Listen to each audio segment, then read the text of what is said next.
Hallelujah, praise the Lord.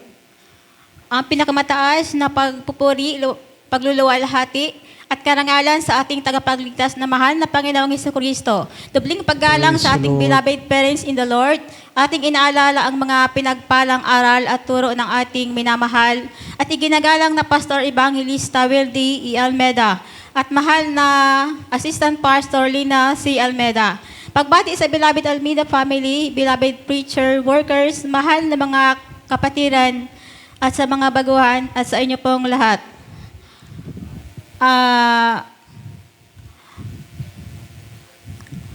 Praise the Lord. Idadaan ko po sa kwento po ang aking pagpapatuto po sa gabing ito kasi ito po yung nanggaling sa aking panaginip noong Lunes po ng gabi. Linggo po ng gabi pag galing ko po dito sa simbahan po. Noong linggo po, nung magsimula po ang ating bahal na pananambahan, simula po sa pagpupuri po sa Joy Pilsong ay talagang pinuspos po talaga ako ng banal na espiritu hanggang po sa matapos. At hanggang po Praise sa the umuwi Lord. po ako Hallelujah. sa bahay, ay ramdam na ramdam ko po talaga ang banal na espiritong halos hindi po talaga umalis sa aking katauhan. Kaya nang ako po'y makatulog ng gabi, hiningi ko po sa Panginoon na pag ako po'y natutulog, paminsan po, pagod na po ako ang mata ko at matutulog na po talaga ako. Pag hindi ko na po kayang manalangin, ang lagi ko po talagang sinasabi, kahit pikit na po yung mata ko, yung utak ko po ang nagsasalita na, Hallelujah, praise the Lord. Hanggang po sa natutulog na ako, nagha-Hallelujah, praise the Lord pa rin po ako. Kaya nung linggo po, ang ginawa ko po bago ako matulog, ang hiningi ko po sa Panginoon ay, ang dasal ko po sa Kanya ay pangalagaan niya po ang aking kaluluwa, ang aking nanghihingalong kaluluwa at nanghihina. At sabi ko po sa Panginoon, nabantayan niya po ako sa aking pagtulog kasi nararamdaman ko po na ang mga masasamang espiritu ay lagi pong aligid sa akin at minuminuto po ay lagi po siyang nagtatangka na ako po ay tuksuhin. Kaya nang ako po ay makatulog, dinala po ako ng masamang espiritu doon po sa malapit po sa impyerno. Naramdam ko na po yung init po ng apoy, naramdam ko na sa balat ko. At pinahiga niya po ako doon sa malapit po sa bangin, sa gilid po ng impyerno, na nakikita ko na po ng mga mata ko yung liwanag po ng apoy. At pinahiga niya po ako at sinimulan niya po akong sakalin at sabi niya po sa akin, sambahin ko daw po siya at paglingkuran at kalimutan ko daw po ang aking Panginoon. Ngunit ako po kahit po ako'y tulog, nakatanim po talaga sa isip ko at puso ang ating pinakamamahal na Panginoon. Ang aking pananampalataya po sa Kanya na Praise the Lord. wala po talagang pananampalataya sa Kanya. Kaya nung ganun po ang sinabi sa akin ng mga masamang espiritu na siya po ay sambahin ko at paglingkuran at iwan ko ang aking Panginoon at ang tangi ko pong isinagot sa Kanya ay hindi. Ang paglilingkuran ko lamang ay ang nag-iisang Diyos na buhay. At siya lamang po ang aking Praise the paglilingkuran. Lord. Hallelujah. Yun po talaga ang isinagot ko. At sa puso ko po at isip ay damang-dama ko po ang pananampalataya ko sa Panginoon. At ako po'y itinangkang ihulog ng masamang espiritu doon po sa impyerno. At may bigla pong humatak sa aking patas at ako po'y nagising. At ako po'y labis na papasalamat sa ating Panginoong Hesus na bagamat ako po ay natutulog, hindi niya po ako pinabayaan na madaig ng masamang espiritu. At labis ko pong pinagpapasalamat yun na bagamat ako po'y nasa alanganing sitwasyon kahit ako po'y natutulog, hindi niya po talaga ako pinabayaan.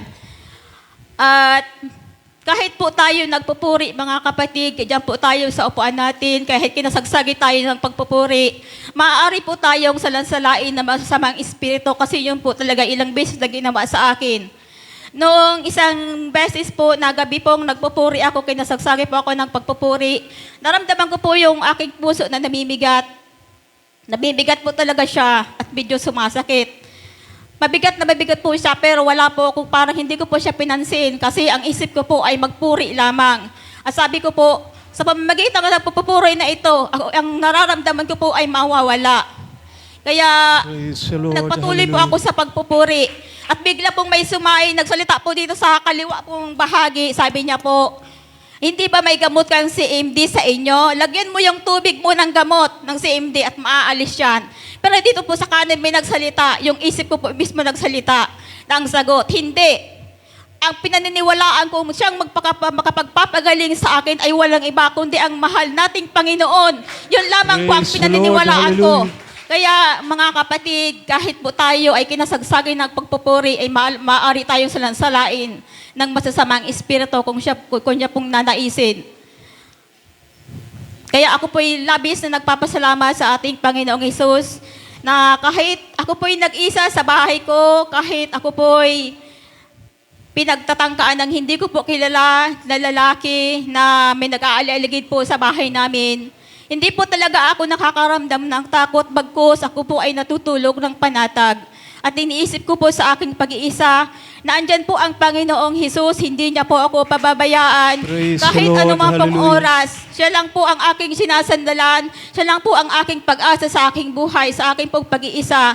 At hindi ko po iniisip na ako po ay may sakit. Sabi ko po, wala akong sakit.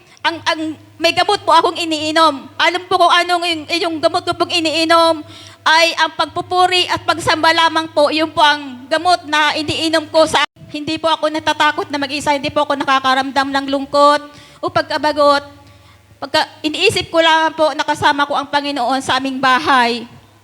Panatag na po ang aking sarili. Panatag po ang aking buhay.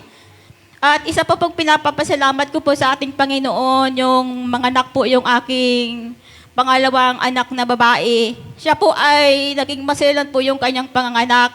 Nung 5 months pa lang po, gusto na pong lumabas yung bata. Sabi po ng doktor, yung bata daw po ay balagbag. At saka yung puso daw po nakapilipit sa liig. Kaya po, sabi nung marami po nagsabi na baka daw po madala doon sa BMC at cesarean. Sabi ko po, mahirap po yung buhay nila, nag-aarawan lamang yung asawa. Hindi po nila makakaya na mapunta po doon sa BMC. Saan po sila kukuha ng igagastos? Kaya ang ginawa ko po, hindi po ako nabagabag. O hindi po ako nagpadala sa kung ano man na iniisip ko. Bagkos ako po ay maraming ulit na nanalangin na ang sabi ko po sa aking Panginoon at pakiusap na sana po ay hindi siya madala doon sa BMC. Bagamat ganun po ang kanyang kalagayan, ay manganak lamang po siya dito sa guwa ng normal. At yun nga po ay nangyari. 2 araw po siya naglibor. Kita ko pong hirap na hirap yung aking anak at mahalos nangihina na po siya. Kaya ginawa ko po nung linggong, hindi pa ako nagsimba. Pumunta pa ako talaga doon. Tinignan ko po talaga siya. Naabutan ko po na nangihina na yung kasi pag 2 araw na po nagli-labor. Ang ginawa ko po, bumili ako ng prutas para ibigay sa kanya, para makadagdag sa kanyang resistensya. At yung po nga pong sinabay ko po sa kanya ay panalangin na sana hindi po siya makaabot doon sa BMC at manganak po siya ng normal. At yun nga po ay nangyari at nanganak po nga siya ng normal kahit ganun po ang kanyang kalagayan. Kaya Praise labis the ko po Lord. yang Hallelujah. ipinasasalamat sa ating Panginoong Hesus na kahit anuman pong mga problema ang dumating, talaga pong lagi po siyang andyan at lagi po siyang nakahandang tumulong. Hanggang dyan mo na lamang po ang aking pasasalamat. Magandang gabi po. Ang lahat pong